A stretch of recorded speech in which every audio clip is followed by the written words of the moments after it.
नागपूरच्या माणकापूर पोलीस ठाण्याच्या हद्दीतील बाबा बगदाद दियानगर परिसरात झालेल्या घरफोडीच्या पोलिसांनी अवघ्या काही दिवसात छडा लावलाय. तब्बल 6,64,000 रुपयांचे सोन्याचे दागिने चोरीला गेले होते. पोलिसांनी 40 ते 50 सीसीटीव्ही कॅमेऱ्यांचा तपास करत आरोपींपर्यंत पोहोचत त्याला मध्य प्रदेशातील सिवनी येथून ताब्यात घेतला आहे. विशेष म्हणजे आरोपी मोबाईलचा वापर न करताच गुन्हा करून पसार झाला होता. पोलिसांनी चोरीच्या मुद्देमालापैकी 5,70,000 रुपयांपेक्षा अधिक किमतीचा मुद्देमाल जप्त केला आहे. नागपूरच्या माणकापूर पोलीस स्टेशनच्या हद्दीतील बाबा बगदाद दियानगर परिसरात 17 ऑगस्ट रोजी घरफोडीची घटना घडली होती. अज्ञात आरोपीने घरात प्रवेश करून तब्बल 6,64,000 रुपयांचे सोन्याचे दागिने चोरी करून नेले होते. या प्रकरणी माणकापूर पोलीस ठाण्यात अज्ञात आरोपी विरोधात गुन्हा दाखल करण्यात आला होता.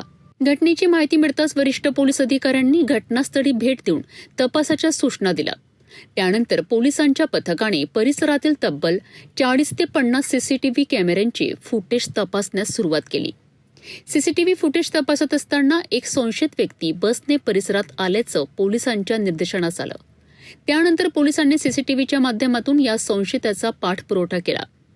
तपासादरम्यान हा आरोपी दीपक अवतार सिंग झारिया वय 27 वर्ष राहणार सिवनी मध्य प्रदेश असल्याचं निष्पन्न झाले. त्यानंतर माणकापूर पोलिसांचं पथक सीसीटीव्ही फुटेज आणि मिळालेल्या गोपनीय माहितीच्या आधारे मध्य प्रदेशातील सिवनी येथे पोहोचलं. तिथे तपासाची चक्र फिरवत आरोपीला ताब्यात घेण्यात आलं. या प्रकरणातील विशेष बाब म्हणजे आरोपीने गुन्हा करताना कोणत्याही मोबाईलचा वापर केला नव्हता. त्यामुळे पोलिसांसमोर आरोपींपर्यंत पोहोचण्याचं मोठं आव्हान होतं.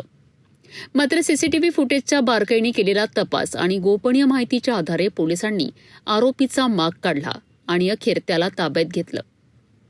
पोलिसांनी आरोपींकडनं चोरीला गेलेल्या मुद्देमालापैकी जवळपास 90% मुद्देमाल जप्त केला आहे.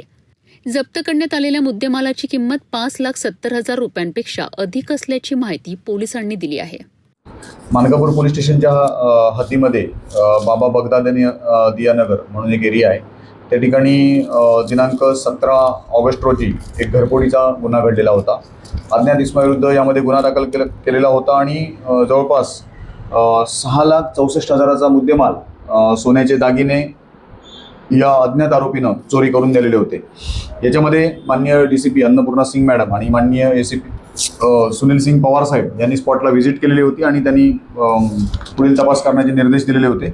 वरिष्ठांच्या मार्गदर्शनाखाली याचा तपास चालू केला असता याच्यामध्ये आमच्या पथकानं जवळपास 40 ते 50 सीसीटीव्ही कॅमेरे हे आजूबाजूचे तपासले आणि त्याच्यानंतर एक संशयित इसम हा बसने आल्याचं निष्पन्न झालं आणि बसने येऊन त्याने चोरी केल्याचं निष्पन्न झालं. याच्यामध्ये आरोपी दीपक अवतार सिंग झारिया वय 27 वर्ष राहणार सिवनी मध्य प्रदेश यांनी सदरचा गुन्हा केल्याचं निष्पन्न केलं. सीसीटीव्हीचा पाठपुरावा करत करत आमचं पोलीस पथक हे सिवनी मध्य प्रदेश येथे पोहोचलं आणि त्या ठिकाणी तपास करून या आरोपीला ताब्यात घेतलेलं होतं. विशेष म्हणजे हा आरोपी कोणत्याही प्रकारचा मोबाईल वापरत नाही किंवा गुन्हा करताना त्याने मोबाईल वापरलेला नाही. केवळ सीसीटीव्ही फुटेजचं वर केलेलं कामकाज आणि गोपनीय माहिती याच्या आधारावर हा गुन्हा आम्हाला उघड करता आलेला आहे. याच्यामध्ये गेलेल्या मालापैकी जवळपास 90% मुद्देमाल 5,70,000पेक्षा जास्त किमतीचा मुद्देमाल हा आमच्या पथकानं जप्त केलेला आहे.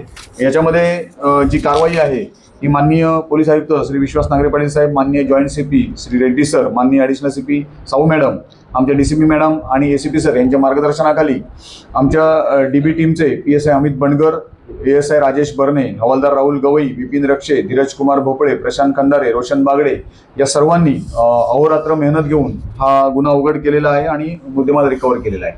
नाही, या आरोपीचं पहिलं काही रेकॉर्ड नाही. सीसीटीव्ही फुटेजच्या मदतीने आणि गोपनीय माहितीच्या आधारे पोलिसांनी मोबाईलचा वापर न करणाऱ्या आरोपीचा माग काढत त्याला मध्य प्रदेशातून ताब्यात घेतला आहे. या कारवाईत 5,70,000 रुपयांपेक्षा अधिक किमतीचा मुद्देमाल जप्त करण्यात आला आहे. माणकापूर पोलिसांच्या या तपासामुळे 6,64,000च्या घरफोडीचा गुन्हा उघडकीस आला आहे.